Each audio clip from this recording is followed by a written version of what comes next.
of collecting damages from the Cuban government. The cases most likely to go to court are those where a foreign company profited from the seized land. Carnival, the first defendant named Thursday. Economists say the lawsuits will have a chilling effect on Cuba's troubled economy. Truth is that I do believe that foreign investors will be more skeptical when it comes to investing in Cuba, certainly. Cubans taking to the streets of Havana for its annual May Day parade this week sent a defiant message to Washington. We are not afraid of Trump or the Americans or anyone because we are Cubans and we will defend what we have. Cuba's president calls the U.S. decision to allow the lawsuits a provocation. The European Union and Canada have both pushed back as well, saying they should protect foreign investors in Cuba and concerned about the precedent set by the new U.S. policy. But the White House has stood firm in its toughened stance against leftism in Cuba, saying it is righting a wrong in history. Heidi Jo Castro, Al Jazeera, Washington. Now, the actor who played Chewbacca in the original Star Wars trilogy has died. Peter Mayhew's family released a statement saying the 74-year-old died at his home on Tuesday. Mayhew was working as a hospital orderly when he was discovered by George Lucas in the 1970s and cast as Han Solo's furry sidekick. No cause was given for his death. Still ahead here on Al Jazeera. Making a meal out of it, how a baseball fan and his dinner spoiled not once but twice. That's coming up in sport. I mean, these are things we're worried.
Welcome back. It's time for sport now. Here's Peter.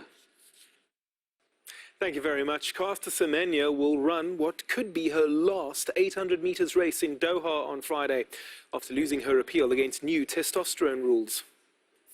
There was plenty of attention on the South African runner as she trained at the stadium on the eve of the Diamond League meeting. Semenya's future is unclear.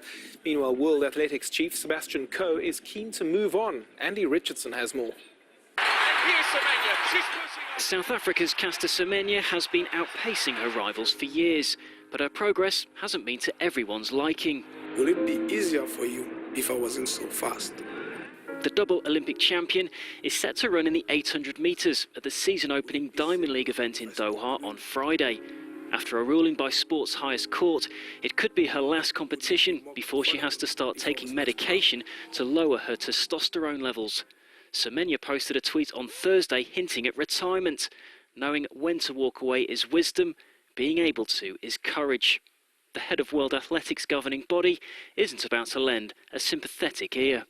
This is pretty straightforward, and it's very straightforward for any international federation in sport. Athletics has two classifications. It has age, it has gender. We are fiercely protective about both, and I'm really grateful that the Court of Arbitration has upheld that principle. Coe says there'll be no delay in implementing the policy.